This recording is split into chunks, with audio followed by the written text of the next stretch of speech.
दोस्तों, कौवे पृथ्वी पर सबसे चतुर जानवरों में से एक हैं और वे द्वेष रखना भी जानते हैं। कौवों को अक्सर बुरा प्रतीक माना जाता है। कई पश्चिमी संस्कृतियों में उन्हें मृत्यु, बीमारी और अपशकुन से जोड़ा गया है।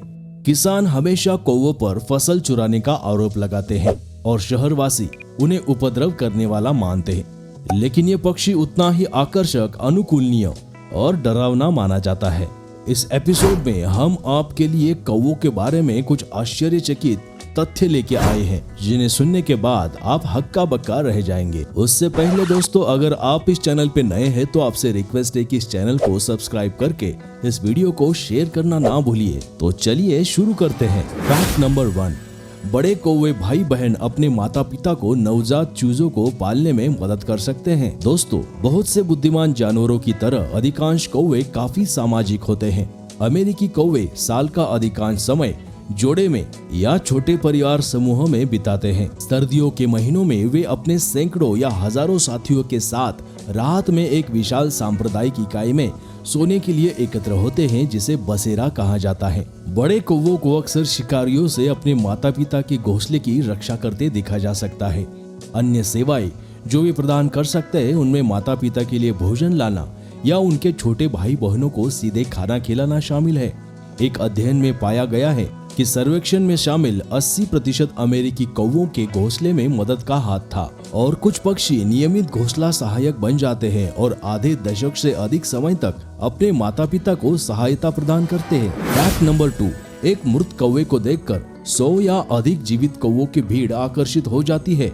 इस अनुष्ठान के दौरान जीवित कौवे लगभग कभी भी मृत कौवे को नहीं छूते हैं, लेकिन अब कौवे खतरों के बारे में सीख रहे हैं और ऐसे किसी भी स्थान पर दोबारा जाने से झिझक रहे हैं जहां उनका सामना मरे हुए कौवे से होता है, भले ही वहां भोजन प्रचुर मात्रा में उपलब्ध क्यों न हो। फैक्ट नंबर 3, जापान में कौवों के कारण ब्लैकआउट हो गया था। जी हाँ दोस्तों, 1990 के दशक के बाद से जापान में कौवों की जनसंख्या में वृद्धि देखी गई है, जहां स्वादिष्ट कचरा पहले से ही कई अधिक प्रचुर मात्रा में है। शहरी कौवे बिजली के ट्रांसफार्मर पर घोंसला बनाना पसंद करते हैं और अक्सर अपने घोंसले के लिए निर्माण सामग्री के रूप में तार हैंगर या फाइबर ऑप्टिक केबल का उपयोग करते हैं। इसका एक परिणाम प्रमुख शहरों में कौवों के कारण होने वाला ब्लैकआउट था। 2006 और 2008 के बीच कौवों ने टोक्यो बिजली प्रदाताओं के लगभग 1400 फाइबर ऑप्टिक केबल चुरा लिए और चुबू इलेक्ट्रिक कंपनी के अनुसार प्रतिदिन लगभग 100 घरों की बिजली विफलताओं के लिए वे कौवे जिम्मेदार थे। आखिरकार इस मुसीबत से छुटकारा पाने के लिए घोंसले बिजली लाइनों के ऊपर कंपनी के टावर पर रखे जाते थे, जहां कौवों को कोई परेशानी होने की संभावना नहीं होती थी। साथ ही 2/3 नकली घोंसलों का उपयोग यहाँ किया गया था। फैक्ट नंबर 4, आनुपातिक रूप से कुछ कौवों का दिमाग आपसे बड़ा हो सकता है। कौवे इतने चतुर होते हैं और सुधार करने में इतने अच्छे होते हैं कि कुछ प्राणी विज्ञानी उन्हें पंख वाले वानर कहते हैं। न्यू कैलेडोनियन कौवे का मस्तिष्क का वजन 0.26 औंस होता है और ये उसके कुल वजन का 2.7% होता है। यह आनुपातिक रूप से मनुष्य के 3 पाउंड के मस्तिष्क से बहुत बड़ा है, जो कुल वजन का 1.9% है। सभी जीवित पक्षी प्रजातियों की तुलना में कौवे और तोते के मस्तिष्क से शरीर से आकार का अनुपात सबसे बड़ा होता है। 2020 के एक रिसर्च में देखा गया है कि क्या इंसानों और महान वानरों की तरह कौवे भी चेतना प्रदर्शित कर सकते हैं। कौवे के ब्रेन में सेरेब्रल कॉर्टेक्स की कमी होती है। शोधकर्ताओं ने अलग अलग कार्य करते समय 2 कौवों के ब्रेन की गतिविधियों को ट्रैक किया और पाया कि वे संवेदी इनपुट को समझ सकते हैं। अपनी प्रसिद्ध काव काव के अलावा कौवे अन्य ध्वनियां भी निकाल सकते हैं। प्रत्येक कौवा एक अलग संदेश भेजता है। काव काव का उपयोग चेतावनी के रूप में या कौवे द्वारा रिश्तेदारों को उनके स्थान का संकेत देने के तरीके के रूप में किया जा सकता है। कौवों की 2 अलग अलग आबादी में थोड़ा अंतर हो सकता है।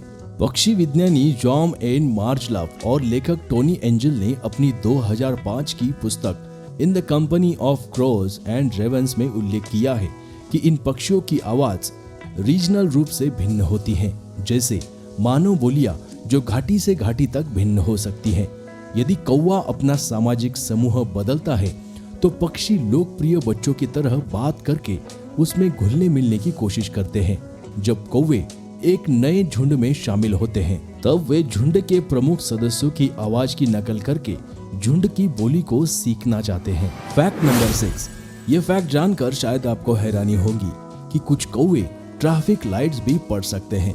जापान में कैरियन कौवे बड़े आकार के नट क्रैकर्स की तरह कारों का उपयोग करते हैं। पक्षियों ने अखरोटों को सड़क के चौराहे पर ले जाना सीख लिया है, जहां वे उन्हें फुटपाथ पर रख देते हैं। इसके बाद कौवा अखरोट को तोड़ने के लिए गुजरने वाले वाहन का इंतजार करता है, जिसके बाद वह झपट्टा मारता है और अंदर का स्वादिष्ट हिस्सा खा जाता है।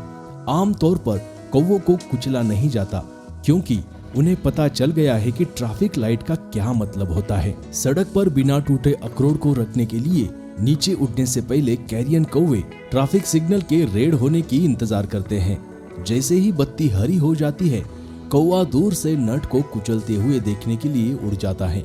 यह अखरोट के मांस को निकालने के लिए अगले लाल का भी इंतजार करता है। कैलिफोर्निया में अमेरिकी कौवों को भी यही काम करते हुए देखा गया है। Fact number 7। कौवे आपका चेहरा पहचान सकते हैं और आपसे द्वेष भी रख सकते हैं। 5 स्थानों पर एक वैज्ञानिक ने कुछ जंगली कौवों को पकड़ने और बांधने से पहले गुफाओं में रहने वाले मनुष्य का मुखौटा पहन लिया। फंसना कभी भी मजेदार अनुभव नहीं हो सकता है और अपनी रिहाई पर कौवे जोर जोर से काव काव करके अपने हमलावर को डांटते थे। ये देखकर अन्य पक्षी बंदी को परेशान करने के लिए झपट पड़े। कई वर्षों में शोधकर्ताओं ने सभी 5 परीक्षण स्थलों पर टहलते समय मास्क पहना। कौवे, जिनमें कई लोग शामिल थे जिन्हें कभी पकड़ा या बांधा नहीं गया था, उन्होंने भी मास्क पहने हुए हमलावरों को डांटना और उन पे जोर जोर से काव काव करना शुरू कर दिया। कौवों को पकड़ने की घटना को तो सालों बीत गए थे, लेकिन फिर भी वे उन मास्क को अभी तक नहीं भूल पाए और अपना द्वेष रखना जारी रखा।